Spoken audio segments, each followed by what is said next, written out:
Welcome back. Today we're making a pecan praline French toast casserole.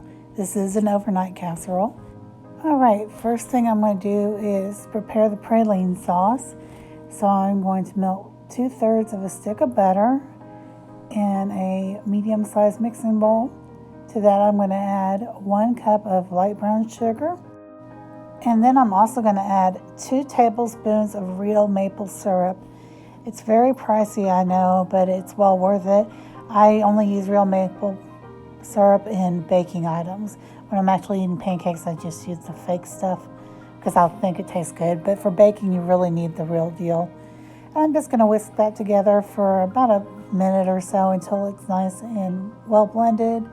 It's going to be kind of grainy at this point, but that's okay. It's going to melt. Alright, next thing I want to do is get a 9x13 baking dish ready. Spraying it with nonstick spray. You can see Bella. She is supervising me. She's had a taste of YouTube and likes to be in my videos apparently. So I'm going to spread this mixture around the bottom of my 9x13 pan. I'm just going to make sure it's evenly coated.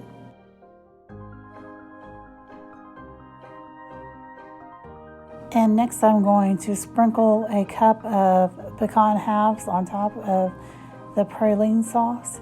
Now you can chop these up if you'd like. I like leaving them whole, but that's totally up to you.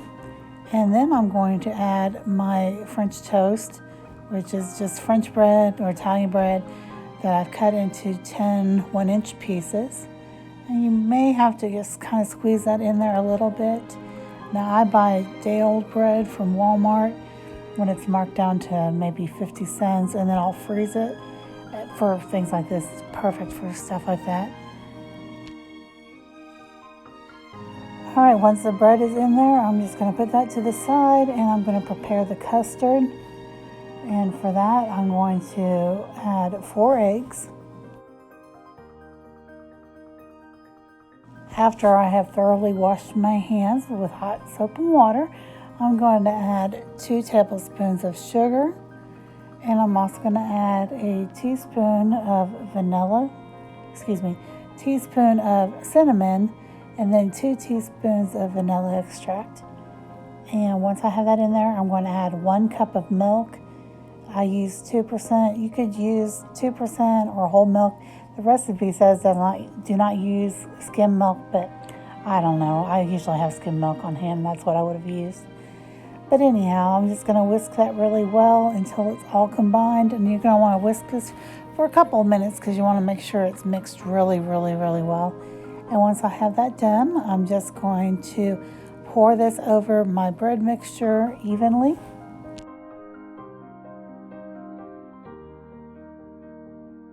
Right, and then what I'm going to do is flip each piece over individually because I want to make sure both sides are coated well with the custard mixture. And once that's done, I'm going to cover it with foil. I'm going to put it in the refrigerator. It needs to refrigerate overnight, at least 8 hours. And once it's done, you're ready to cook it. You preheat your oven to 350 degrees. You can either bake it covered or uncovered. I did bake it covered for about 20 minutes. And then uncover the last 20 minutes. And that's it. It's a simple recipe, but it tastes like $1 million. Thank you for watching.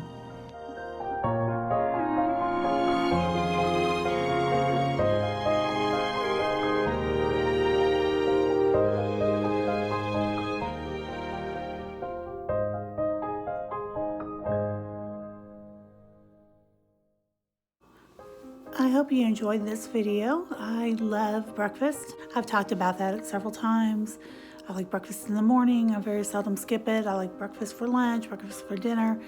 I do breakfast for dinner a lot, and especially in when I'm not really sure what I want to eat. Nothing sounds really good. Breakfast is always an easy go-to for me. I love scrambled eggs. Scrambled eggs are my very favorite. I'll eat them other ways, but definitely love scrambled eggs, which one of these days I'm going to make a video showing you how I make my scrambled eggs. They're light and fluffy and they're creamy and delicious. Yum. But anyhow, this is just a really easy breakfast casserole. It took me less than 10 minutes to put together, and it bakes in under 30 minutes, and it is so incredibly good.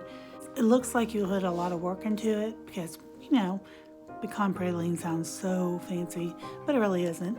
And I enjoyed this. I do brunch about every single Sunday for us because we like to sleep in and enjoy our morning together.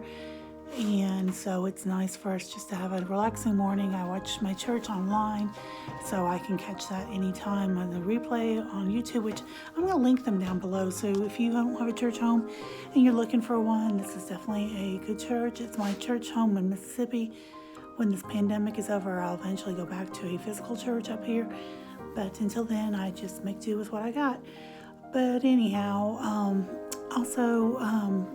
this is a really nice casserole for Christmas morning. If you wanted to do a breakfast casserole that doesn't take a lot of work, you can definitely prep it the night before when you're preparing for Santa to come, and you can have it ready, you know, get it in the oven, let it bake, and you know, while the kids are opening gifts or whatever. And you can definitely double this, triple this. You can make it as big as you want. You can cut it in half if you want. This will serve 5 people, so I will be eating leftovers for breakfast for a few mornings. But anyhow, so I think that's about it for now. Let me know in the comments down below. Do you enjoy breakfast? What is your favorite breakfast food? Do you do breakfast casseroles at all? Do you do like breakfast sandwiches or toast and eggs? Usually that's what I do. Occasionally I'll do sausage or ham or bacon, but most of the time I just stick with just eggs and toast. But I definitely like this, and I served mine, as you see, with bacon. It would be really good with some fruit. It would be good with sausage, ham. You could even do eggs if you wanted.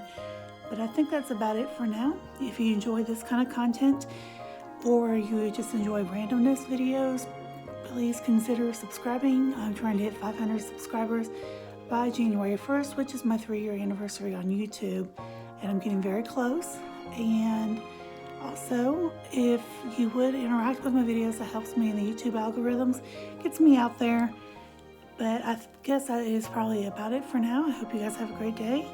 Don't forget, not every day is good, but there's always something good in every day. Oh, and by the way, this is Vlogmas Day 14. All right, I hope you guys have a great day, and I'll talk to you later.